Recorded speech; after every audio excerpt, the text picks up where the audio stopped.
Останува нејасно чии интереси брани Донев, кога пред јавноста презентира паушални ставови.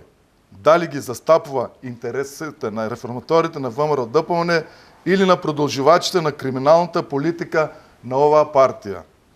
Наместо да се застрми од делувањето на својата партија, која од осамостувањето на Македонија до денес е најголемиот штетник за татковината и најголемиот кочничар на прогресот на државата.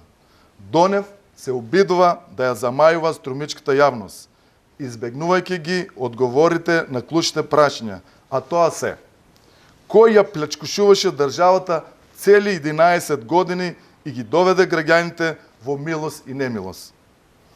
Кој кукавички се договараше за промена на името, а на митинзите за своји лични потреби извикуваше името не го даваме?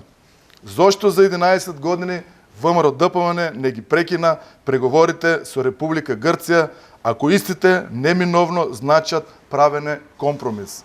Зошто постојано повиква на референдум, а кога дојде време за него го бойкотираа, вршија притисоци и закани, правејќи се дека не се од тука? Зошто ги иселија младите од државата, а сега неколкуте стотини илјади иселени си ги припишуваа на своето конто како божевни бойкотирачи? Зошто ја лажат јавноста дека се за Европска унија и НАТО, ама не се за договор со Грција, кога им е совршно јасно дека едно без друго не е можно?